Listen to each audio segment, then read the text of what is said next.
आपकी जबान से एक शब्द नहीं निकल रहा है, क्योंकि एक दलित नौजवान मारा गया बांग्लादेश में। लेकिन पाकिस्तान और बांग्लादेश में हिंदू मारा जाता है तो आपके मुंह बंद हो जाते हैं, क्योंकि मरने वाला हिंदू है। जब बांग्लादेशी को यहां से निकालेंगे और रोहिंग्या को यहां से बाहर का रास्ता दिखाएंगे तो उनके समर्थन में मत आना। आप ही की पार्टी से सदस्य चुनी गई पूजा पाल संभवतः नहीं है।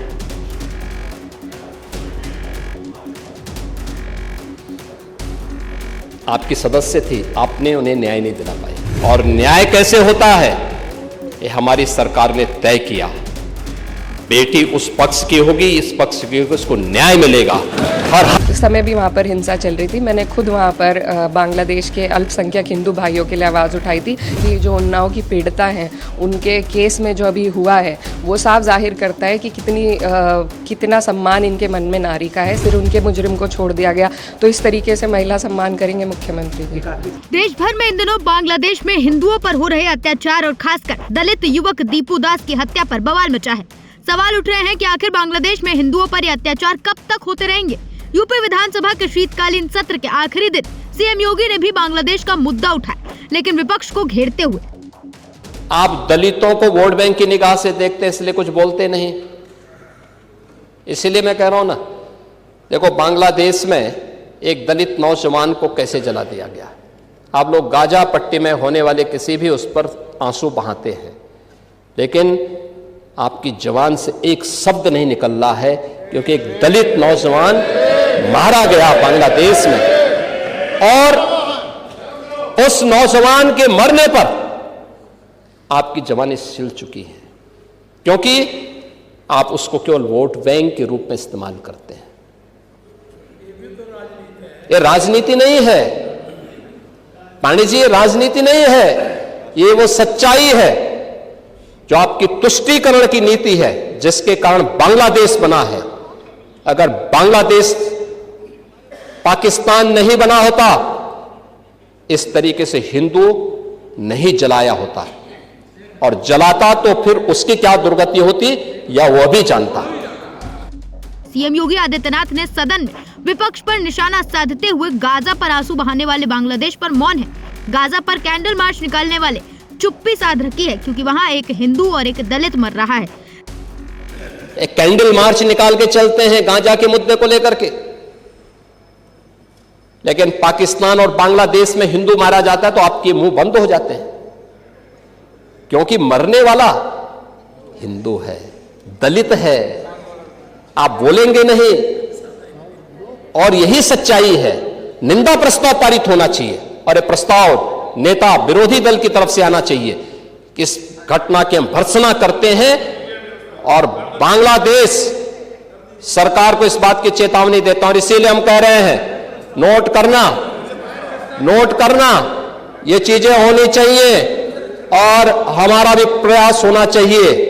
जब बांग्लादेशी को यहां से निकालेंगे और रोहिंग्या को यहां से बाहर का रास्ता दिखाएंगे तो उनके समर्थन में मत आना, क्योंकि उनमें से बहुत सारे लोगों के वोट आपने बनवाए हैं। हमारे ही देश में रह करके हमारे लोगों के खिलाफ अपराध, और वहां पे निर्दोष हिंदुओं पर अत्याचार करोगे, निर्दोष सिखों पे अत्याचार करोगे, ये स्वीकार्य नहीं हो सकता है। सीएम योगी के इस हमलावर तेवर का सदन में ना सदन के बाहर किसी विपक्षी सांसद ने जवाब दिया, लेकिन कैराना की सांसद इकरा हसन से जब योगी के इन आरोपों पर सवाल किया गया तो पहले तो बांग्लादेश में जो कुछ भी हो रहा है उसके खुले मन से निंदा की और रिकॉर्ड गिनाते हुए बताया कि मैंने आवाज उठाई है।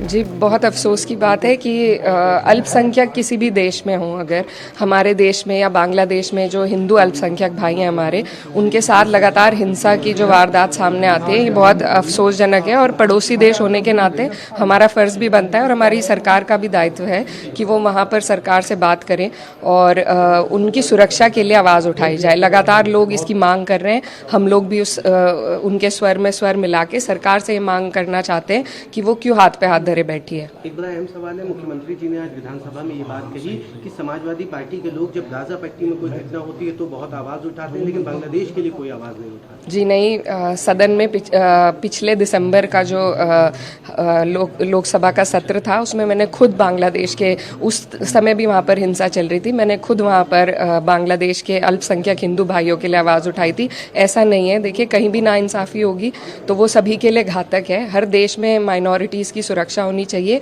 और खासकर हमारे जैसे देश में और साउथ एशिया में माइनॉरिटीज़ की अगर सुरक्षा नहीं होगी तो हमारे जो इलाके की खूबसूरती है उस पर असर पड़ेगा।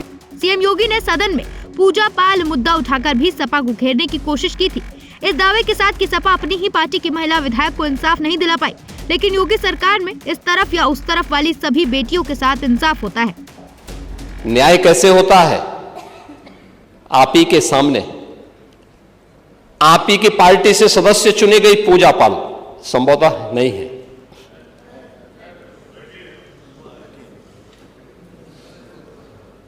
आपकी सदस्य थी, आपने उन्हें न्याय नहीं दिला पाए, नहीं दिला पाए क्योंकि हिम्मत नहीं थी। माफिया के सामने झुकना मजबूरी थी। आप उन गुंडों और माफियाओं के सामने एक गरीब बेटे को न्याय नहीं दे सकते थे। आप बात तो पीडीए की करते हैं, क्या वो पीडीए की पार्ट नहीं थी?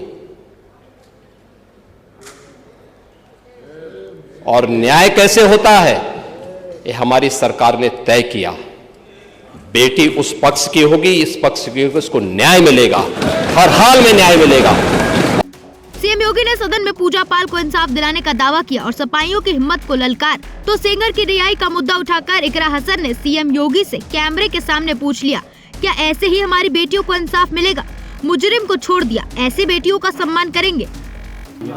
ऐसा नहीं है। हमारी पार्टी जितना सम्मान महिलाओं का करती है, जितना आगे बढ़ाने का काम महिलाओं को करती है, ये इनकी पार्टी बिल्कुल नहीं करती। अभी जो उन्नाव की पीड़िता हैं, उनके केस में जो अभी हुआ है वो साफ जाहिर करता है कि कितना सम्मान इनके मन में नारी का है। सिर्फ जब वोट की बात आती है तब नारी सुरक्षा की बात होती है। पहले भी उस पीड़िता को अपने आप को सदन में आग लगाने पर वो मजबूर हो गई थी, तब जाके कोई कार्रवाई हुई थी और आज फिर उनके मुजरिम को छोड़ दिया गया। तो इस तरीके से महिला सम्मान करेंगे मुख्यमंत्री जी। एक आखिरी सवाल है, 27 को लेकर के कैसे देखते हैं, क्या कुछ तैयारियां रहने वाली? देखिए पीडीए बहुत मजबूत है और जिस तरीके से पार्टी काम कर रही है, हमें पूरी उम्मीद है कि पीडीए परिवार मजबूती से चुनाव जीतेगा।